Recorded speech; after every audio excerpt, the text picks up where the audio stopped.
on critical special education with me, Dr. Calvin Walton.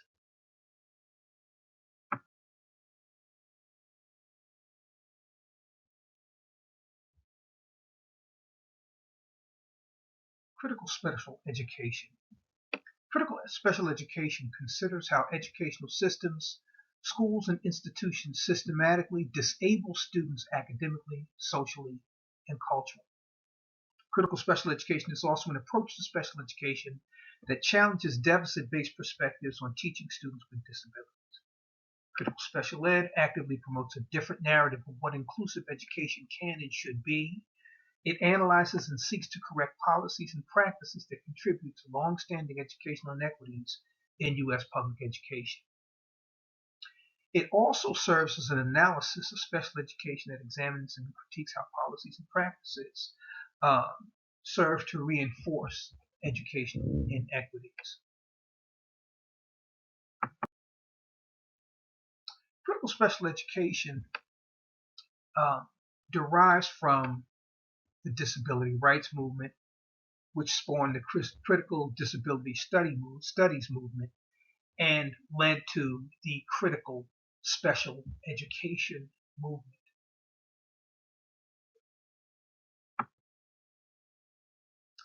In order to really tease out and understand the need for um, an examination of critical special education, we need to take a look at the history of the historic dehumanization and marginalization of people with disabilities. Um, so what we'll do is we'll just take a brief journey through the history of our country in terms of how people with disabilities have been treated. In the 1700s, people with disabilities were considered defective or seen through a moral lens and viewed as cursed. People with disabilities, they often died as children or in adolescence.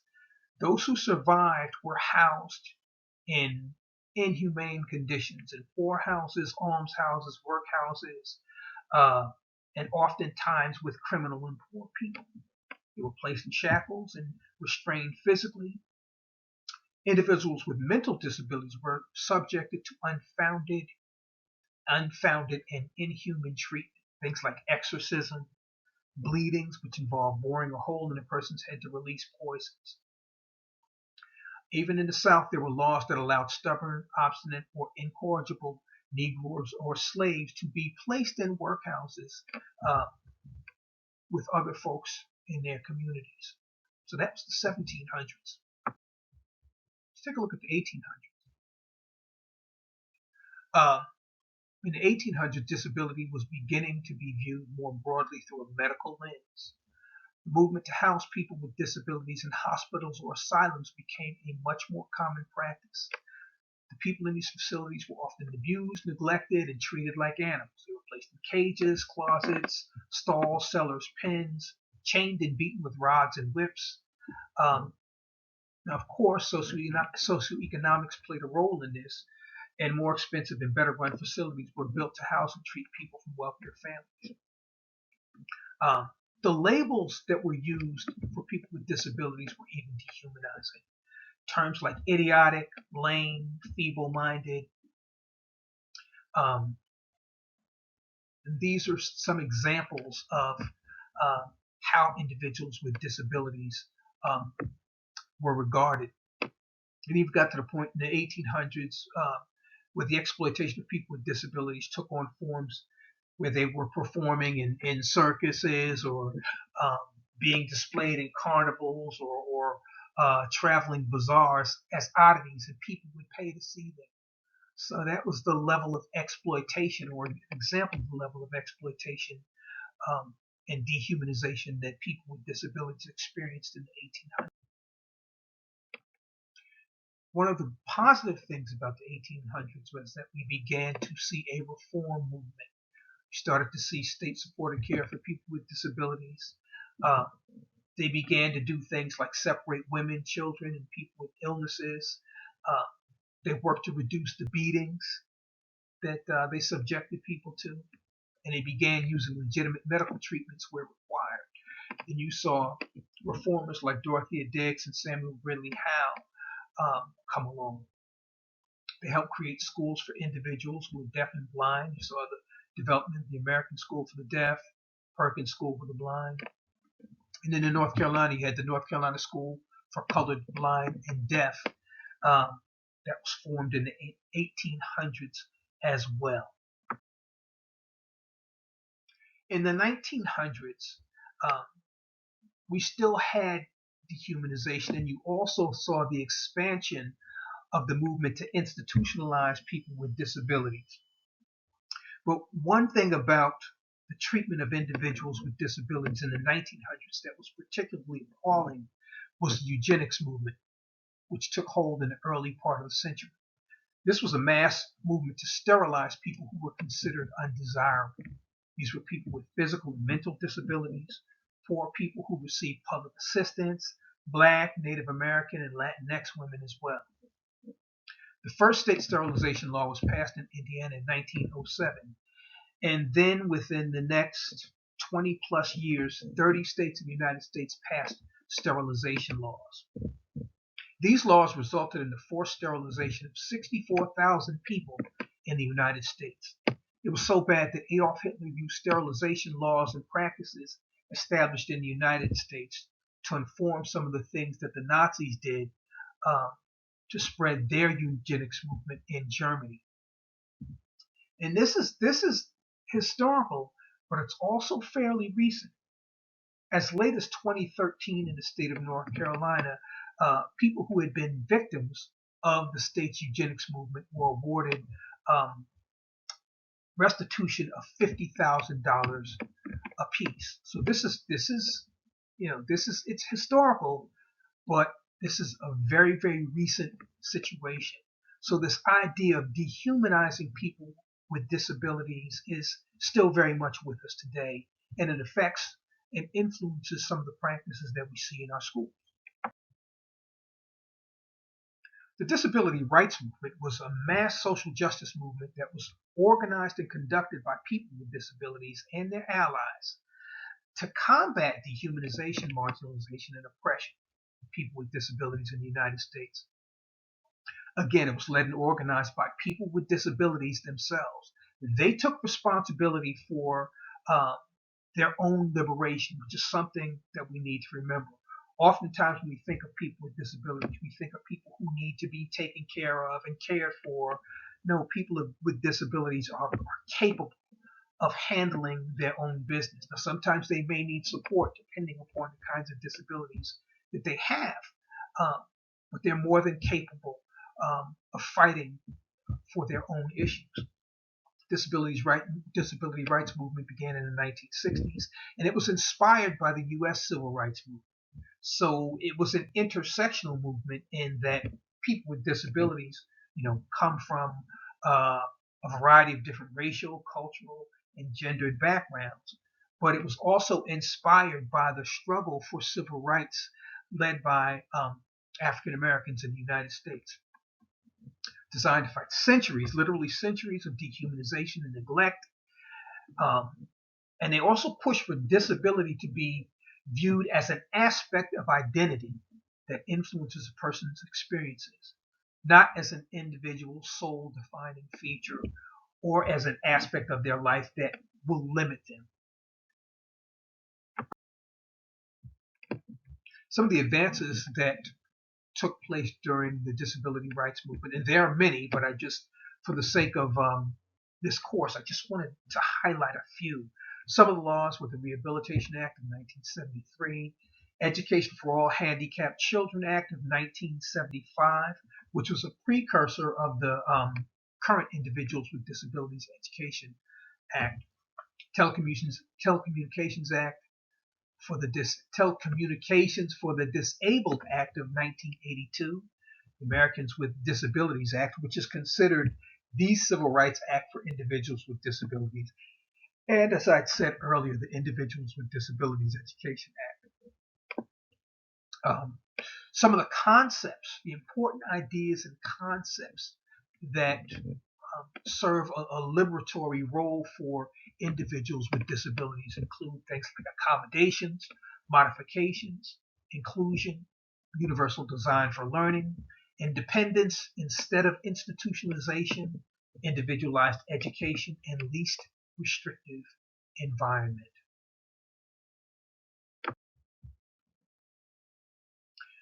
So again, we have the uh, disability rights movement,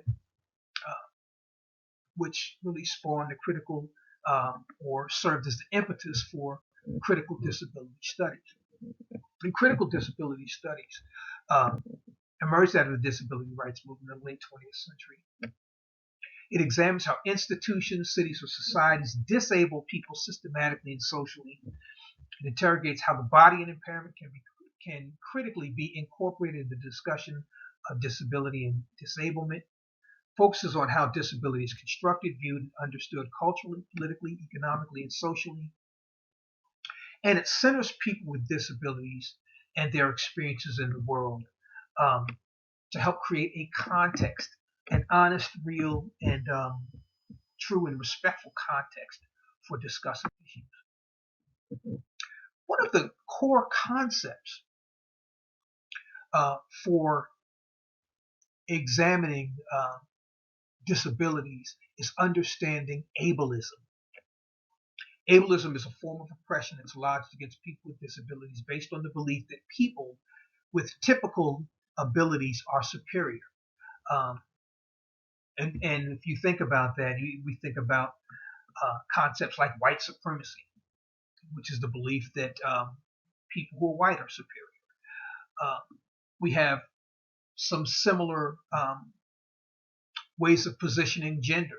You know, we talk about heteronormativity, um, and with sexism, we talk about uh, the male species or males, being deemed superior. So yeah, ableism is a key factor in understanding how individuals with disabilities are positioned. Um, Ableism is rooted in the assumption that people with disabilities require fixing and defines people by their disability. Ableism is an ism like racism, sexism, ageism, homophobia, xenophobia, and heteronormativity. Ableism includes harmful stereotypes, misconceptions, and generalizations of people with disabilities. And it's systemic in nature and it's woven so deeply into our social fabric that it's hard to see and often difficult to name. Examples of ableism include the following. In schools, examples of ableism would be lack of compliance with ID and other disability rights laws, segregating students with disabilities into separate groups, denying students with disabilities their accommodations and modifications, using restraint or exclusion to control students who have disabilities, particularly behavioral disabilities. In society, some examples would include lack of compliance with ADA or other disability rights laws, failing to incorporate accessibility into building design plans, building inaccessible websites and other technology tools, and using disability as a punchline in jokes. And that's something that people do quite often. You know, we do it sometimes as individuals. We see comedians do it on stage. But again, it's one of those things that if you're not really paying attention to it, or if you're not sensitized to it, it just kind of becomes a part of the fabric of what we do on a daily basis. Other examples of ableism, going back to schools, suspending and expelling students with disabilities from schools at higher rates than their non-disabled peers, referring to students by their disability designation, um, excluding students with disabilities from extracurricular and field trips. In society, examples would include talking to an adult with a disability like he or she is a child, speaking for a person with a disability, and assuming that individual cannot speak for her or himself,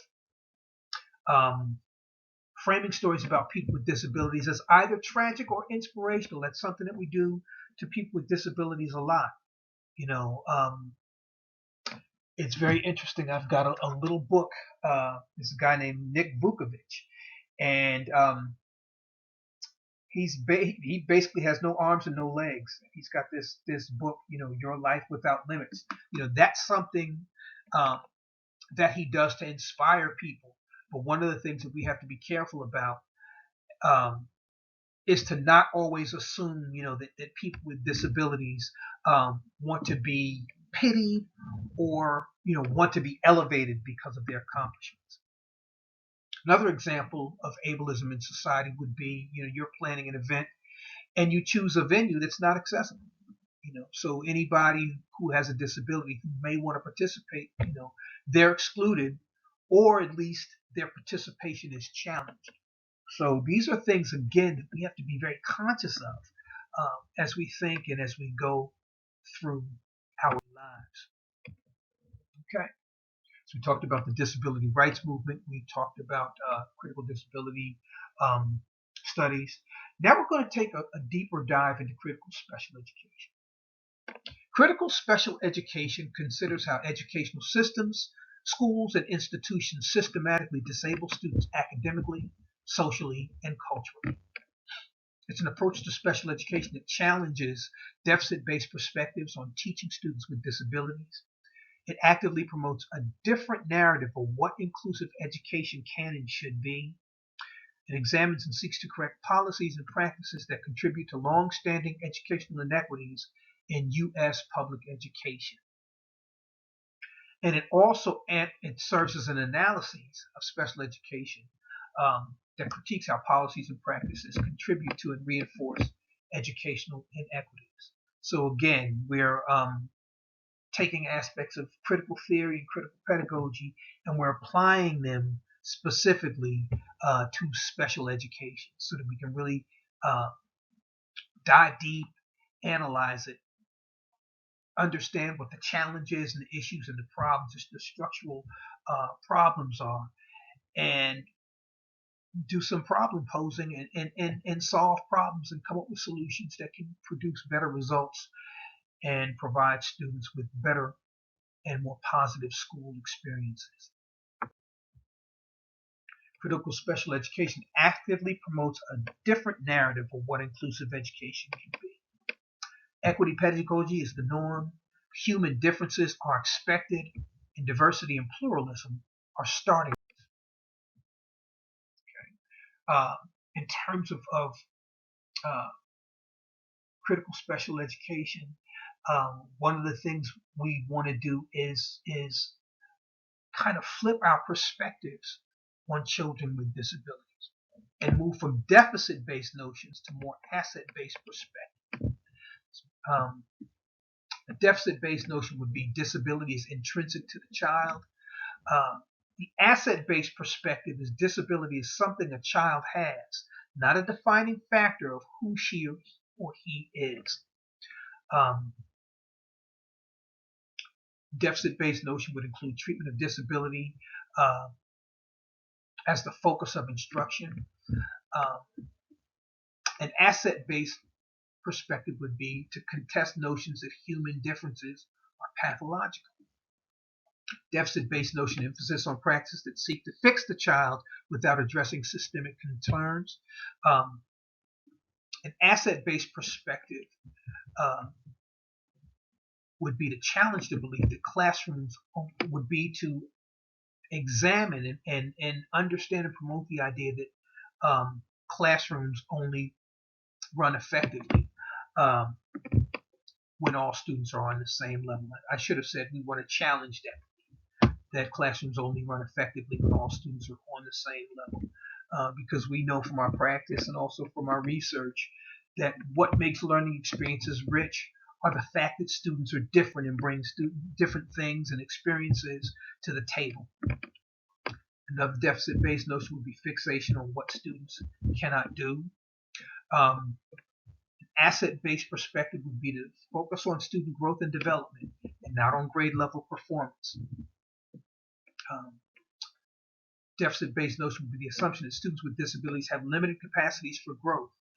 An asset-based perspective is to recognize and capitalize on students' gifts and intelligences and understand that all students can learn and that all students can grow and that intelligence is not fixed.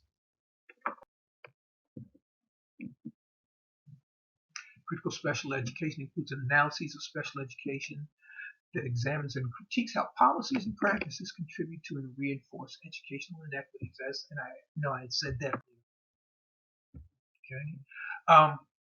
In order to analyze special education, we kind of have to step back and take a look at some of the things that we see are happening. What you see on this screen are percentages of students nationwide who receive special education services. That's almost 14%.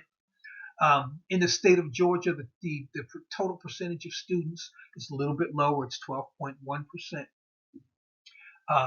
And by race, these are the figures. White students, 14%, black students, 16%, Hispanic or Latinx students, 13%, Asian students, 7%, Pacific Islander students, 10.9%, American Indian and Alaska Native, 17.5%, and two or more races, almost 14%. Now, so that kind of gives us a broad perspective on the percentages of students who are receiving special education services under IDEA. But in order to really understand what's happening in special education with a critical eye, we have to look at this factor of disproportionality.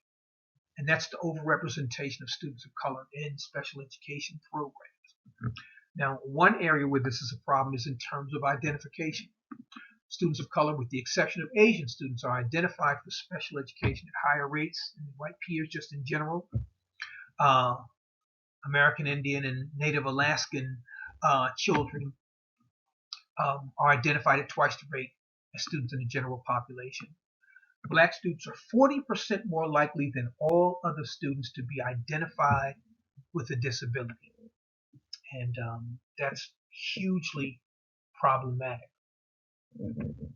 Latinx, Black, Native American students also have higher risk ratios of being identified with disabilities than their white peers. Other challenges with identification: Native American and Alaska Native students are twice as likely to receive services for specific learning disabilities than their white peers. Black students are more than twice as likely as their peers to be identified with intellectual disabilities.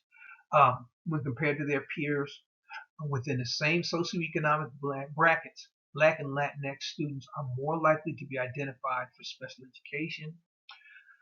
And Black students from non-low income backgrounds are still twice as likely to be identified with emotional disabilities and intellectual disabilities than their non-low income white peers. And that's something that we really have to focus on. A lot of times when we talk about disability, some scholars and researchers will try to suggest that a bigger problem is socioeconomic status. But when you really tease the data, you see that race is consistently an issue and a challenge in terms of who gets identified as having a disability. And the disabilities that I talked about in terms of identification, specific learning disabilities, intellectual disabilities, and emotional disabilities, are all considered subjective disability categories. This means that there is no one clean and clear diagnosis for these particular conditions, and that lots of subjective choices and decisions are made in terms of who gets designated or which students get identified within these categories. So lots of personal and individual choices and decisions are being made in terms of which students get to be designated with these particular disabilities. And if we just think about the data that we just spoke of, that's students of color. So again, race and racism is deeply intertwined with this issue of special education and disability in U.S. schools. Disproportionality is also a challenge in terms of placement. And when we talk about placement, we're talking about the amount of access that students have to more fully inclusive programs. This is very important because the research and data shows that when students with disabilities have more opportunities to interact and learn and engage with their non-disabled peers, they do better academically. So let's remember that. In terms of placement, 55% of white special education students spend over 80% of their day in the general education classroom. By the same token, only 33% of black special education students spend over 80% of their day in the general education classroom. So if students are not spending 80% of their day in the general education classroom, then they are receiving limited access to truly inclusive spaces. And we have to pay attention to that. That's a real issue and a real problem. Hispanic and Native American students are more likely to be taught in separate classrooms as compared to their white students. So again, even once students begin to receive special education services, there's still segregation that's happening, still separation that's happening. And students of color are being denied opportunities to participate in inclusive classrooms and inclusive situations. Disproportionality is a real challenge in terms of discipline. Among Black, Native Hawaiian, Pacific Islander, Native Alaskan, Native American, and Latinx students in special education, 1 in 4 boys and 1 in 5 girls have received out-of-school suspensions. Black males from low-income backgrounds who receive special education services are suspended at rates higher than students in any other group. Black students make up only 19% of the students receiving special education services, but make up 36% of students who are physically restrained at school. So these disproportionalities in terms of discipline are very stark, very stark. So we see that students of color who receive special education services are experiencing some real oppression in terms of the way in which they are disciplined and treated at school.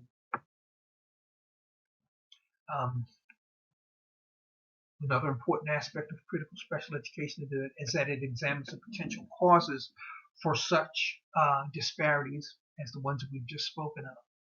Potential causes include failure to implement culturally responsive teaching and classroom management practices, failure to recognize and accommodate cultural differences among students of color, use of inappropriate assessment practices for students of color and English language learners, failure to accommodate parents of students with limited English proficiency or language minorities, and again, lack of responsiveness to cultural and socioeconomic differences among children and their families. So these are kind of some broad potential causes, but definitely some things that we need to think about. Okay.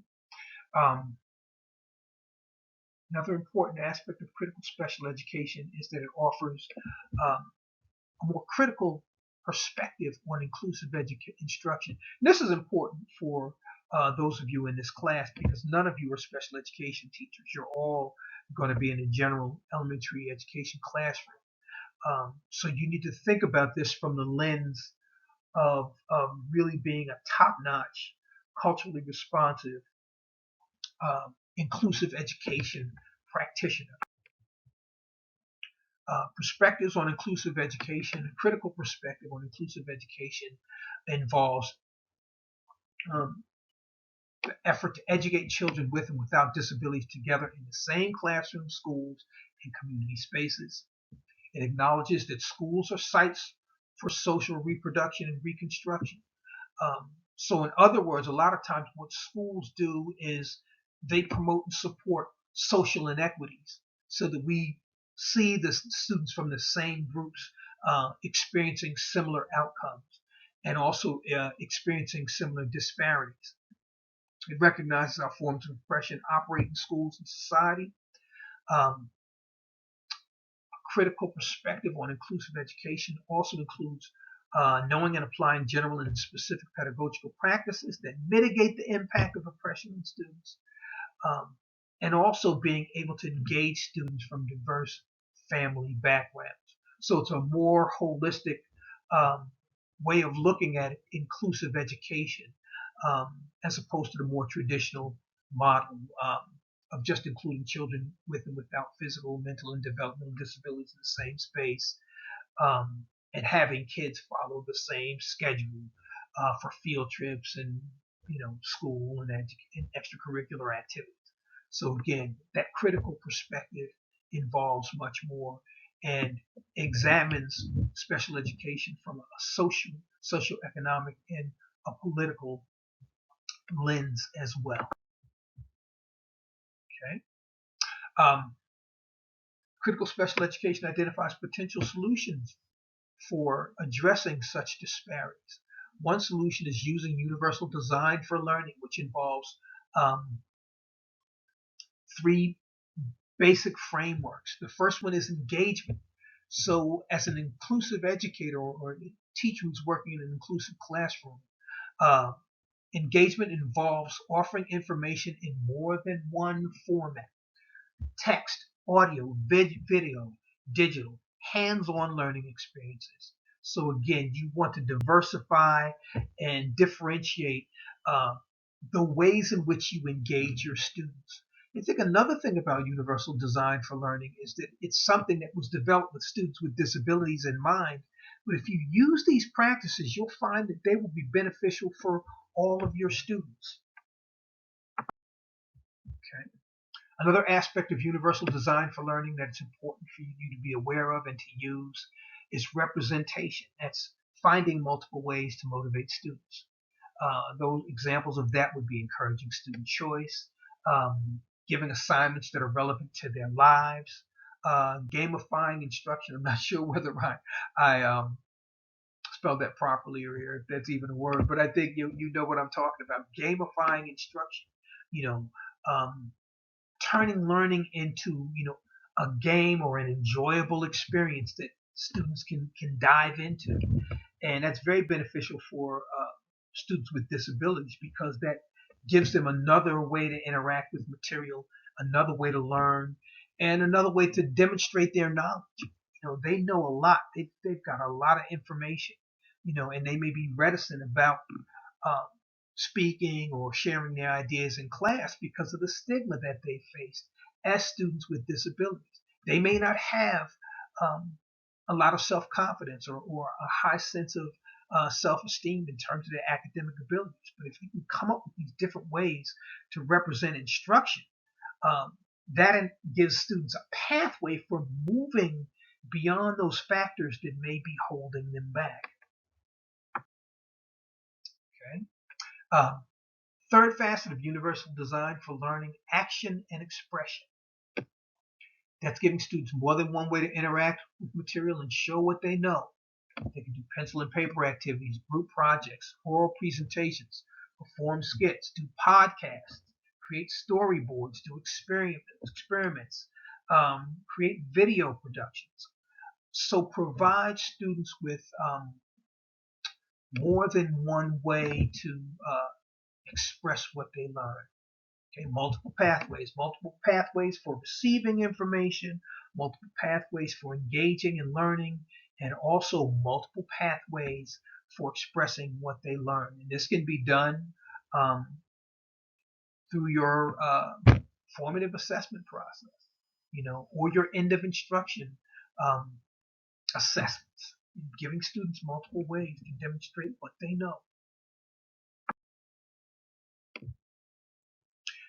In addition to UDL, or Universal Design for Learning, there are other inclusive practices that I encourage you as um, elementary educators to use. Definitely use culturally responsive teaching and classroom management. We've been talking about that since the beginning of class and throughout the program. Um, but you definitely want to make sure you're using these things for all of your students, and your students with disabilities will benefit from that. Employ restorative practices in your classroom. That's building positive relationships with students. That's incorporating things in your classroom management um, practice uh, that will prevent you from, doing office referrals or sending kids out of class or doing things that will lead to the suspensions and the expulsions that are so problematic for students of color with disabilities. So restorative practices.